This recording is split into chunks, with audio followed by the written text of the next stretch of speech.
Alright guys, this is very exciting. Let's try to build a foundation for our first forward crossovers. I like to teach an exercise called the crossover march first. So let's head over to the wall.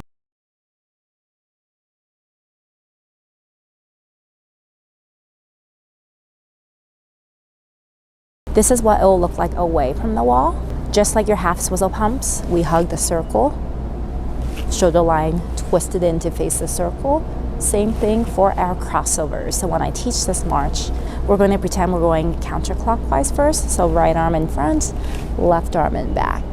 In skating, we always try to be on an edge for the most part. So slight lean of the blade. I'm on an outside edge. If this is a circle, foot that's closest to the center of the circle is on the outside edge, and this is on a slight inside edge. Feet are under the hips. I'm going to lift my foot just enough to cross.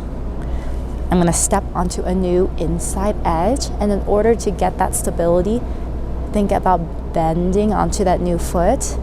This back foot, I'm going to pick it up, trust the weight and the bend on my right foot, and set it back down. So let's keep repeating this. So bend, slight lift, bend. This is your weight transfer.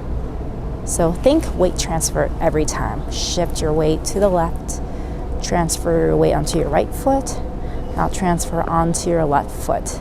So try doing these at the wall and gradually away from the wall so you feel more comfortable. We're gonna switch directions.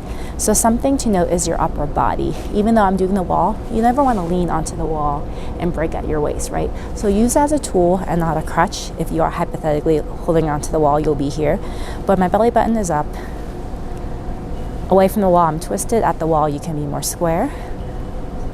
And as the belly button's forward, the toes are always pointing forwards too. So now these are your clockwise crossovers. Outside edge on the right, inside edge on the left. Lift, step onto an inside edge, back onto an outside edge. Lift, and cross. Lift, set the other foot back down. So I'm trying to keep nice and tight feet. When you do crossovers, there's not a big lift in your hip. There's not a big kick or swing in front. Keep everything tight. So I'm bending my knee to lift, and I'm crossing and keeping my ankles as close as possible. So something to think about, keeping my ankles as close as possible. My new free hip here, it's gonna be under my skating hip, and I'm also going to be tucked with everything close together. Try to see if you can do 10 good ones in a row, and then switch sides. So that's gonna be our crossover march exercise. We can step this up a lot, because theoretically, what we're gonna do is push on an outside edge. You can put your foot down, cross, bend, 45-degree turn out of the back foot. You're on your outside edge, cross, and come back in. So that is a way to jazz it up a notch.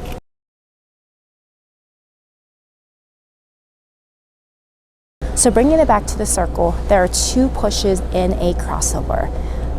We have our first push, just like a scooter push, back foot is turned down, bend. We're on the back of our gliding foot bend, push and lift. If you know you're lifting properly, you're going to use the glutes to lift, glute to lift that leg behind us. You can think about the 5 o'clock and 7 o'clock position again. I'm facing forwards. A cue that can also help some of my skaters is slightly facing inside the circle. And this is gonna feel super awkward at first. Open this back. A lot of times I find if I tell skaters stretch out, they tense up too much, and that actually distracts them from proper technique of their lower body. You can just hold your hands in a fist, turn into the circle, just a little less to think about, and try to find that proper push on that outside edge. So for figure skaters, I have them lift and extend For my future hockey players, you can push and keep the foot and the skate low to the ice, about maybe 1 or 2 inches up. So in hockey, keep it low so you can preserve that speed.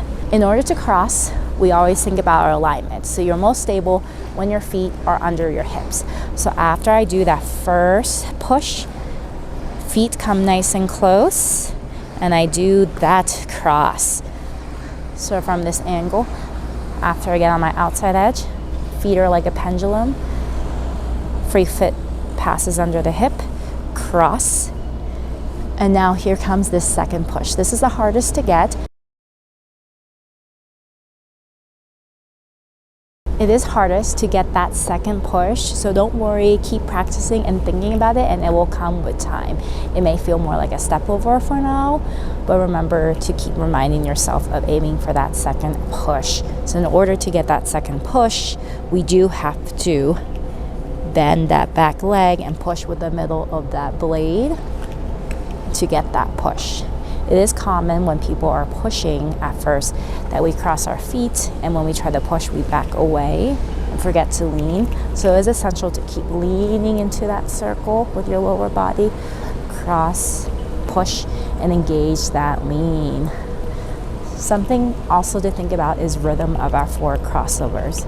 So you can think 1, 2, cross, push, 3, 4. Skaters tend to rush that second push. So in order not to rush, I have skaters count. Go for that 1, 2, push, 3, 4 rhythm. And also, in order to get that push, bend into your front ankle, push, and stay down in that skate. Stay down in that knee and that ankle. Something also to note is full extension. Just like our stroking, we push and extend hip to toe. That happens in our both pushes as well. So squeeze that glute, squeeze that calf, point that toe, especially on your first push.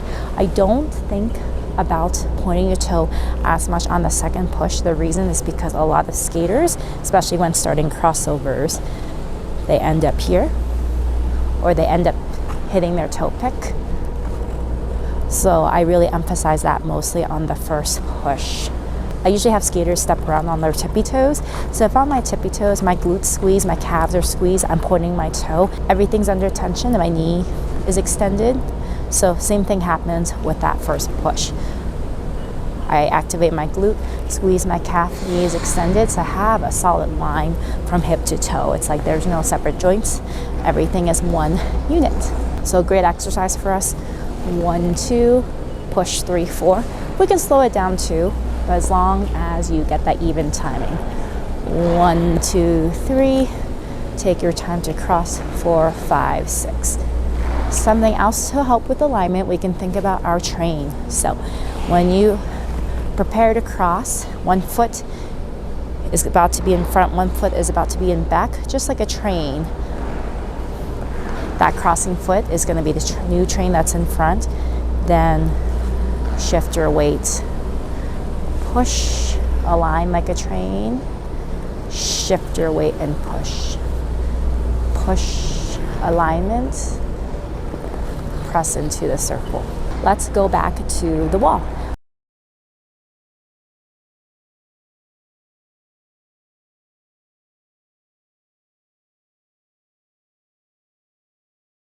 We're going to think about our 2 pushes on our crossover.